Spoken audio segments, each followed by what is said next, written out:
Bonjour Pierre Aski. Bonjour Simon. Vous vous intéressez à la suite de la tournée européenne du président chinois. France, Serbie, Hongrie, cherchez l'erreur.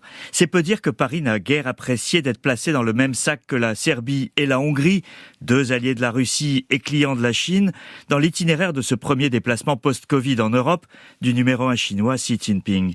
C'est d'autant plus embarrassant qu'après 2 jours de diplomatie feutrée en France, le président chinois est désormais à Belgrade pour un anniversaire hautement symbolique.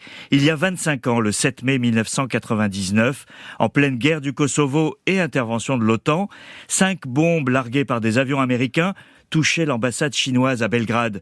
3 journalistes chinois étaient tués. L'incident avait provoqué une poussée de fièvre nationaliste en Chine, jamais totalement éteinte. Les États-Unis s'étaient excusés, avançant un problème de carte dépassée. Mais l'opinion chinoise est toujours persuadée que l'attaque était délibérée. D'autant que 2 ans plus tard, en 2001, un nouvel incident entre un avion espion américain et un jet chinois s'était soldé par la mort du pilote chinois. Dans le contexte de la nouvelle guerre froide sino-américaine, Xi Jinping est à Belgrade pour enfoncer le clou. Les États-Unis sont, selon lui, la principale menace à la paix mondiale. Un discours moins présent lors de sa visite en France, n'est-ce pas ? Alors c'était le message subliminal, Simon. Xi Jinping est venu en France flatter le sentiment d'indépendance, sous-entendu vis-à-vis des Américains, la référence au général de Gaulle et le nom de code de ce message, finalement assez transparent.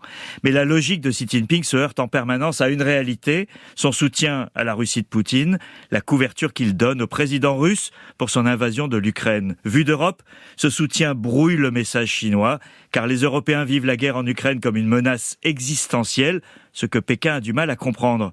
Ce message sera d'autant plus facilement perçu en Serbie et dans la 3e étape, la Hongrie de Viktor Orban. Tous deux ont un tropisme favorable à la Russie et la Hongrie, membre de l'Union européenne, incarne même un front du refus permanent parmi les 27. Quel est le message chinois en se rendant dans ces 2 pays ? Alors il y a quelques années, la Chine avait réussi une percée sur le continent en créant le format 17+1. 17 pays européens dans et à l'extérieur de l'Union européenne en dialogue avec la Chine. Depuis, plusieurs pays d'Europe centrale et balte ont claqué la porte. En visitant la Serbie et la Hongrie, 2 pays qui devraient être reliés par un chemin de fer construit et financé par la Chine, Xi Jinping montre qu'il n'a pas renoncé à cultiver des amitiés particulières sur le continent avec une plus grande proximité qu'avec la France. Les principales puissances européennes observent avec méfiance ces implantations car elles soupçonnent la Chine de toujours chercher à diviser l'Europe pour mieux régner ou mieux l'influencer.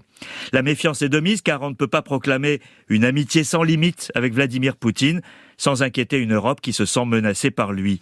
En se rendant à Belgrade et Budapest après Paris, Xi Jinping montre qu'il n'a pas vraiment compris le message. Merci Pierre Aski.